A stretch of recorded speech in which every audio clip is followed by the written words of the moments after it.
साथ में उन्होंने अपना चुनाव लड़ने का भी ऐलान किया है कि बाडला से ही चुनाव लड़ेंगे 2024 का। नैना चौटाला ने बाडला को अपनी कर्म भूमि बताया। भिवानी दादरी क्षेत्र मेरा होम टाउन है। नैना चौटाला ने कहा, स्वर्गीय देवीलाल और अजय सिंह ने इस क्षेत्र का विकास कराया है।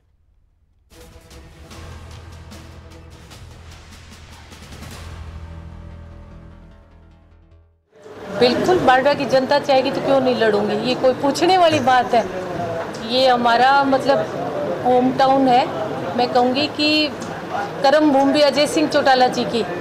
यहाँ से अजय सिंह चौटाला जी मेंबर ऑफ पार्लियामेंट बन के गए हैं, तब से मैं कहूँगी चौधरी देवीलाल से लेके बाडला के लोग जो है ना, वो तन मन और धन से हमारे साथ जुड़े हुए हैं। मुझे तो अब मौका मिला इन 5 सालों में इनकी सेवा करने का, तो लोग चाहेंगे तो पक्का। रजत पंजेटा जी हमारे साथ इनेलो से जुड़ चुके हैं, बात करेंगे रजत जी आपसे, लेकिन वो बयान आपको एक बार सुना देते हैं। नैना चौटाला ने इनेलो को लेकर क्या कहा, इनेलो की परिवर्तन यात्रा को लेकर क्या कहा, एक बार सुनाते हैं।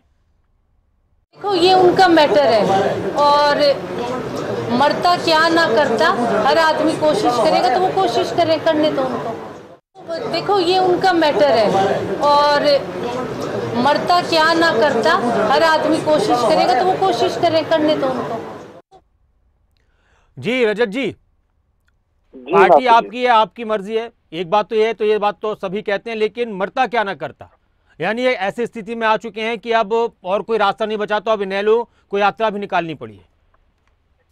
देखिए नासिर जी, मैं ऐसे मेरे को तो ये कोई टिप्पणी करने लायक कोई ये बात भी नहीं लगती कि मैं इसको इतना भी महत्व दूं। मगर उनसे ये पूछिए, आपका होम टाउन है क्या? असली में आपका होम टाउन है क्या? होम टाउन कहते किसको है?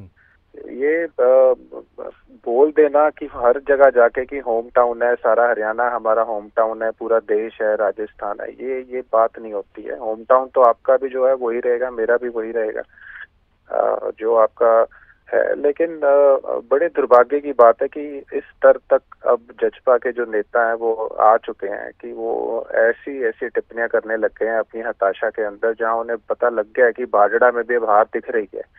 और जो इंडियन नेशनल लोक दल की जब पद यात्रा, वहां परिवर्तन यात्रा निकली, तो पूरे के पूरे बाजड़ा का जो उत्साह था वो देखने लायक था।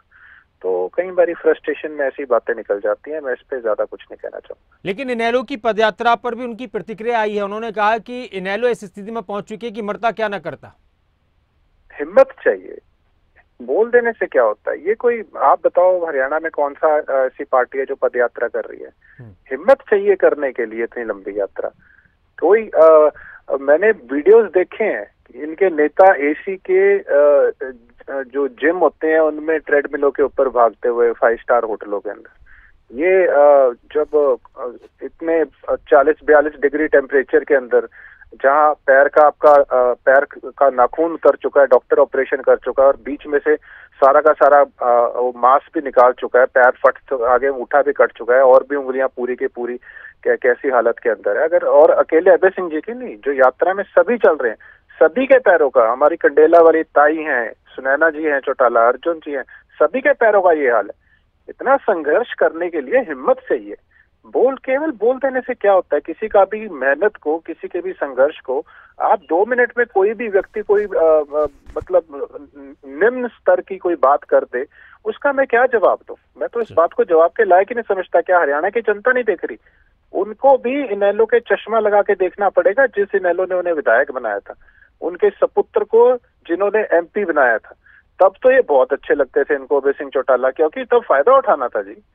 तब पूरा 2013 में नहीं बुरे थे, 14 में नहीं बुरे थे, उससे पहले नहीं बुरे थे। क्या आखिरी समय जिस साल में अब जब इलेक्शन सर के ऊपर था, बस तभी सारी कमियां दिखनी शुरू हुई क्या अभय सिंह चौटाला जी के अंदर? सब कुछ था इनके हाथ के अंदर। आप बताइए, पूरी की पूरी पार्टी की बागडोर इनके हाथ में थी।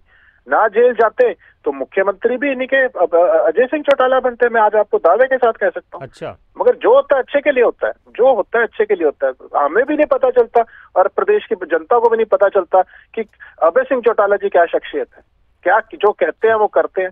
क्या किसी के अंदर हिम्मत थी उन्होंने कि इस्तीफा दे दे? या तो ताऊ देवीलाल जी ने इस्तीफा दिया था न्याय युद्ध के लिए मुहिम से, या अभय सिंह चौटाला जी ने काले कानूनों के लिए। आप इनमें से हिम्मत, मैं आपको आज चैलेंज करके बता सकता हूँ, इनकी 7 इनकी, ये जजपा वालों की 7 पीढ़ियां आगे अगर कोई ऐसा कुछ हुआ तो कुछ इस्तीफा देने लायक आ जाए, कभी इस्तीफा नहीं दे पाएंगे। बहुत सत्ता के लालची लोग हैं, सत्ता के लालच के लिए जिन्होंने पार्टी खत्म कर दी। जो आपको लगता है वो ये उनके अंदर है। एक बात बताइए, एक बात मेरा आपसे सवाल एक और है, बार बार जेजेपी के नेता ये भी कहते हैं कि हमने पार्टी कब खत्म की, हम तो पार्टी छोड़कर, सारे विधायक देकर और झंडा डंडा भी देकर हम बिल्कुल अलग हुए, पार्टी में तो हमने कुछ किया ही नहीं। अरे नासिर जी, इनका तो पूरी पार्टी के ऊपर कब्जा करने की मंशा थी। ये तो चौटाला साहब को, अभय सिंह चौटाला जी को पार्टी से निकाल देते अगर इनको पार्टी से ना अनुशासनहीनता किया। क्या कि इन्होंने रैली में किया, किससे छुपा है वो बातें, वो दृश्य।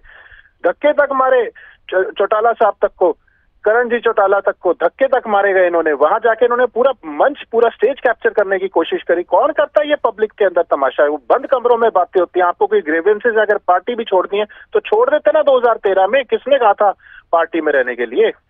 आप ये बताइए, 2013 से तब तक अभय सिंह चौटाला जी ने अपने बच्चों को बाहर रखा, खुद को हरियाणा प्रदेश की पॉलिटिक्स, मेन स्ट्रीम पॉलिटिक्स से अपने आप को भी बाहर रखा। अगर 2013 में नौबत ना आती तो अभय सिंह चौटाला जी कभी अपने बड़े भाई के साथ ऐसा ना करते।